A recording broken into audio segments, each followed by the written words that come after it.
Ya, pemirsa SBO TV, saat ini saya tengah berada di Ditreskrimum Polda Jawa Timur untuk bisa memberikan informasi terkait dengan Figit Waluyo, tersangka dengan kasus dugaan pengaturan skor pertandingan di Liga Indonesia. Setelah tiba pukul 10 pagi, Kamis hari ini, Figit Waluyo jam 1 siang memaparkan secara langsung secara terang-terangan kepada seluruh awak media yang juga tengah menunggu dirinya bersama tim kuasa hukum untuk bisa membeberkan secara detail kronologis daripada penyuapan yang dilakukannya kepada tim komite wasit untuk bisa mengamankan tim Mojokerto saat berlaga di Liga 2 pada Liga Home yang dilakukan pada tahun 2018 lalu. Figit Waluyo juga memaparkan bahwasannya saat awal komite wasit diberikan uang sebesar 25 hingga 50 juta rupiah dengan tujuan untuk bisa mengamankan timnya saat berlaga. Berikut pemaparan secara langsung dari Figit Waluyo kepada seluruh awak media. Karena gini, saya terbuka aja nih. Artinya itu observasi saya kurang tahu sekali ya, karena tidak semua pemberian itu sama gitu.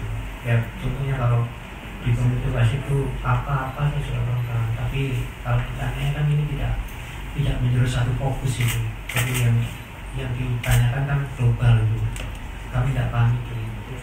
Biasanya dihubungi siapa, Mas? Kalau di komite wasit yang dihubungi untuk sebagai backup itu siapa? Karena di sana kan juga ada Pak Condro kalau nggak salah, wakil ketuanya orang Esko juga. Jadi saya jelaskan gini Pak, saya fokus pada kami saya sendiri ya, jadi biar kami pertemuan. Artinya begini, dengan pengalaman 2017 itu, kami ini merasa benar-benar percaya. Artinya dengan berbagai cara kami tekan dengan segala cara agar wasit itu juga netral, kalau bisa membantu kami gitu. Artinya ya apapun yang kita lakukan untuk memenangkan pertandingan kita, terutama adalah di home. Karena kalau pertandingan di home menang semua, itu otomatis kita lepas dari degradasi. Itu yang kita cari dulu. Karena klub ini perlu selamat dulu kan gitu. Nah, di saat 2018 awal pertandingan kami pun merasakan seperti itu. Nah, yang kami rasakan adalah kenapa kami juga seperti ini, mesti diperlakukan seperti itu gitu. Maka kami coba mencari solusinya agar kami mendapatkan tempat aman lah gitu buat kami gitu. Ya baru tahun inilah kami coba bergaining position dengan oknum PSSI tersebut. Siapa Pak? Sebut nama nggak? Ya, Sebut nama. Sebut nama aja Pak. Komite wasitnya yang tadi dihubungi loh Mas. Siapa? Siapa aja namanya? Nama inisial atau inisial? Ya langsung aja. Kita membuka perusahaan bukan Langsung nama aja. ya jadi ini. Kami awalnya itu ketemu Bapak B, ya tahu, ya. Nah, dia beri saran saya kepada Mas Nasir Butuh, itu menurut beliau. Nah setelah itu saya ketemu beliau untuk menyatakan bagaimana kok kami seperti ini gitu kan gitu. Ya sudah, tidak ada apa-apa, tapi setelah itu pertandingan kami aman-aman saja gitu. Jadi yang saya mau itu maksudnya aman-aman saja itu bagaimana? ya sudah tidak lagi diganggu Dengan jaminan? ya dari perwasitan. Jaminannya apa? Ada minta jaminan? Enggak ada.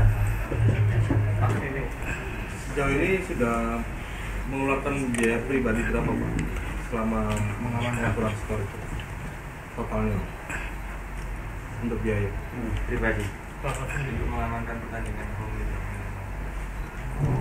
Yang dikeluarkan Pak? Iya. Ya memang kadang kita beri, kadang juga kita pakai cara lain Pak. Tapi cara lain itu kita katakan mereka dengan pressure aja. Artinya kalau wasit ini tidak kita katakan dengan dia pressure, pasti dia tidak akan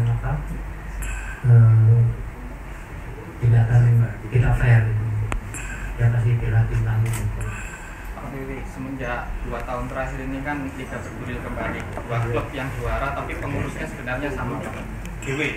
Itu apa Pak Dewi mengetahui Pak tentang 2 klub berbeda yang juara tapi pengurusnya sama? Apa Pak Dewi mengetahui tentang itu Pak? Kalau itu memang dibuat pertanyaan, tapi secara pribadi saya tidak tahu. Tapi itu perlu juga jadi suatu pertanyaan aja, karena yang saya katakan tadi, Pak. Jadi saya hanya pengalaman di bola. Kalau memang mau prestasi baik, itu penjadwalannya harus baik. Jadi pertandingan di awal dan di terakhir itu tim yang seperti itu. Ini menurut saya. Jadwalnya sudah terus. Iya, saya kira itu. Pak Fikit kan udah lama berkecimpung di Iya. dunia sepak bola. Ini yang membuat Pak Fikit betah di sepak bola ini apa? Padahal kita tahu sepak bola selalu merugi dan Pak Fikit selalu berpindah-pindah klub.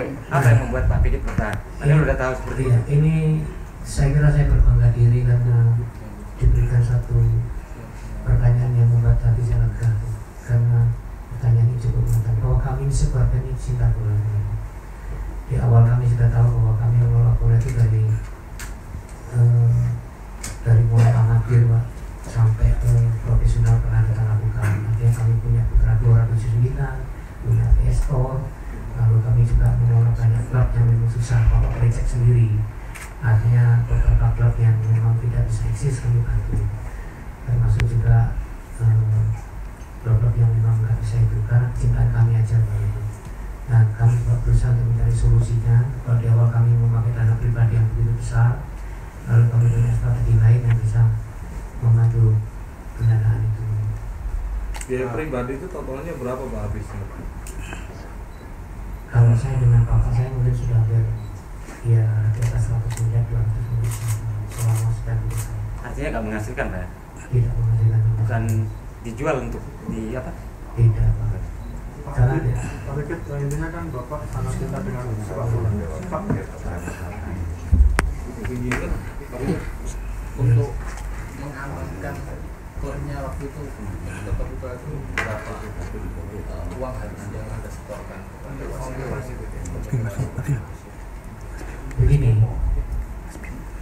saya ini punya strategi yang berpikir biaya kos rendah, tapi mereka percaya.